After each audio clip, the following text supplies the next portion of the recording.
मैं आप लोगों के साथ ना कुछ रियल केसेस शेयर करता हूँ जो हमारे पास आए, फिर आप कमेंट करें। सबसे पहले तो देखें, मैं जब भी ये टॉपिक मैं बहुत डिस्कस करता हूँ, स्पेशली अगर यंग बच्चे बच्चियों से मेरी बात हो रही हो। मैं किप्स गया, वहाँ पे लड़कियाँ थी एफएससी की, उनसे मैंने बात की।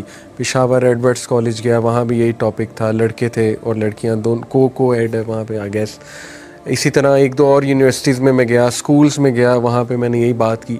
मैं हमेशा बच्चियों को, स्पेशली हमारी जो गर्ल्स हैं, उन्हें बात कहता हूँ कि देखो, अल्लाह ने आपका दिल बड़ा नरम बनाया, आपके अंदर वो जज्बात, वो इमोशंस हैं, वो केयर का एस्पेक्ट है, तो लेकिन don't get misused because of these things. Guys will come to you और वो आपको शो ऐसे करेंगे कि वो बहुत ज़्यादा सिंसेयर हैं, ठीक है ना।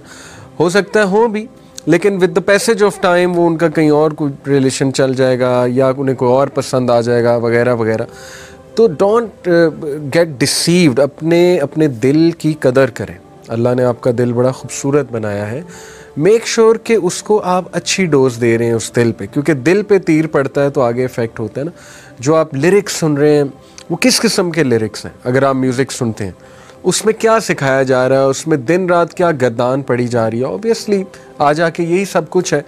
तो प्रोटेक्ट योर हार्ट। एक तो मैं लड़कियों से बड़ी ये रिक्वेस्ट करता हूँ कि देखें, मिसयूज़ ना होना, और लड़कों को भी मैं कहता हूँ कि इस चीज़ को अंडरस्टैंड करें कि जो फीमेल्स हैं वो बहुत जल्दी ट्रस्ट कर लेती हैं, उनका दिल नर्म होता है, केयर का एस्पेक्ट होता है। तो आप भी अल्लाह से डरें कि आप उनको मिसयूज़ ना करें। आपकी अपनी बहनें भी हैं, ज़ाहिर है यू वांट लाइक कि आपकी बहन को कोई इस तरह से मिसयूज़ करे या अप्रोच करे।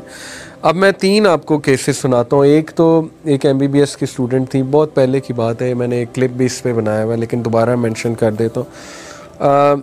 वो टॉपर थी FSC की और अपने टाइम पे बहुत ज़्यादा उन्होंने अचीवमेंट्स की। इवन MBBS में आई थिंक फ़र्स्ट 2 ईयर बहुत अच्छे मार्क्स लेती रहीं, बड़ा अच्छा चल रहा था। हॉस्टलाइट थी। उनकी जो रूममेट थी ना, वो ज़ाहिर है उसके कुछ अफेयर्स थे, आना जाना था बॉयफ्रेंड्स के साथ, ये वो। तो डेफिनेटली बंदा नोट तो करता है और थोड़ा सा इंस्पायर भी हो सकता है इन अ नेगेटिव वे। तो शी सेड कि वो मुझे बहुत ज़्यादा, यानी ये सारी स्टोरी उसने ख़ुद सुनाई है हमें। शी सेड कि वो मुझे बहुत ज़्यादा फोर्स भी करती थी कि आपका भी कोई होना चाहिए, ठीक है, आप बताओ, मैं आपकी सेटिंग करा देती हूँ, जैसे आजकल ये बहुत कॉमन चीज़ हो चुकी है, ज़ाहिर है। तो शी सेड कि वो अल्टीमेटली फिर आई गॉट ट्रैप्ड। ज़ाहिर है इतना प्रेशर आ रहा है, वो जो आपने बात की पीयर प्रेशर की, हुआ ये कि शी सेड कि वो दिन और आज का दिन मेरी नींद भी ख़राब हुई है, मेरी प्रायोरिटीज़ भी ख़राब हुई हैं, मेरी हेल्थ भी डैमेज हुई है, मेंटल हेल्थ डैमेज हुई है, फ़िज़िकल तो हुई है, मेंटल हेल्थ डैमेज हुई है, मैं एंटी सोशल हो गई हूँ, और सबसे बड़ी बात, मेरी पढ़ाई डिस्टर्ब्ड हो चुकी, यहाँ तक डिस्टर्ब हो चुकी कि उसकी सप्ली आ गई। सो शी सेड कि I failed MBBS because of simply एक रिलेशनशिप बना के। और वो फिर ज़ाहिर है उसमें बहुत से ऐसी चीज़ें भी थी जहाँ मिसयूज़ किया हुआ था, ज़ाहिर है वो मेल ने उसे बहुत ज़्यादा। तो एक देखें ना, ये केस से मैं बच्चियों को ये समझाना चाहता हूँ कि देखें, जब आप हॉस्टल में आती हैं या कहीं यूनिवर्सिटी में जाती हैं तो please take care of this कि आपके पेरेंट्स ने एक ट्रस्ट करके भेजा है, और ऐसी अपनी बॉडी लैंग्वेज ऐसी रखें कि लड़कों को ना मिले चांस।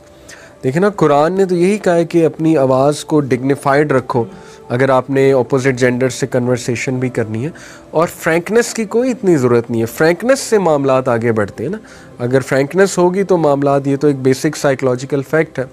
दूसरा केस मैं आपके साथ डिस्कस करता हूँ एक ऐसे नौजवान का, यूनिवर्सिटी स्टूडेंट का, और वो माशाल्लाह नेक आदमी है, ही इज़ अ नेक person, he is a pious boy.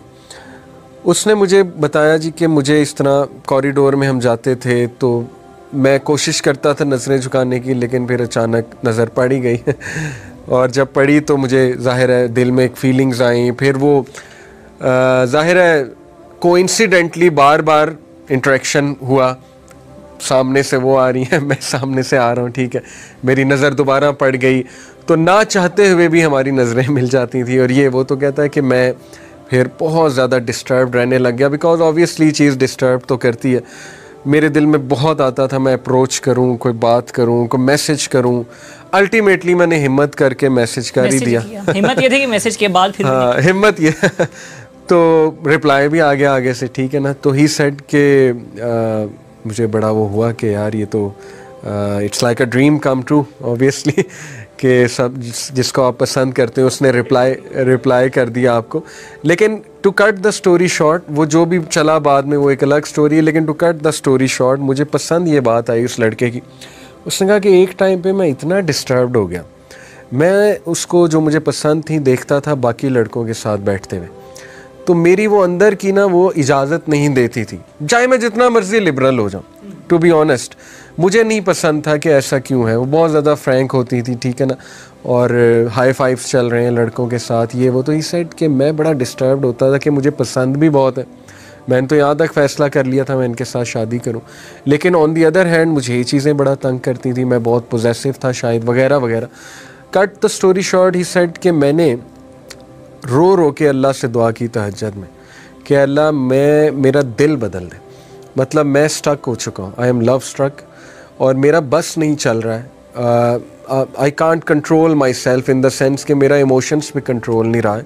तो आप दिलों को कंट्रोल करने वाले अल्लाह मेरा दिल फेर दें। यानी ये मुझे उसकी दुआ इतनी पसंद आई माशाल्लाह कि आप देखें कि एक लड़का इस लेवल पे अपना ईमान बचाना चाहता है।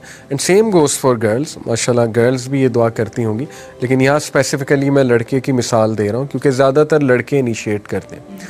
तो उसने जब ये दुआ मुझे सुनाई, मैंने कहा यार दिस इज़ अमेजिंग। और ही सेड कि अल्लाह ने मेरा ऐसा दिल बदला कि आई फॉरगॉट। देखें अल्लाह से जब आप दुआ करेंगे तो क्यों नहीं, अल्लाह सुब्हानहू व तआला, मेन चीज़ है कि do you want to get out of this or do you just want to stay in that.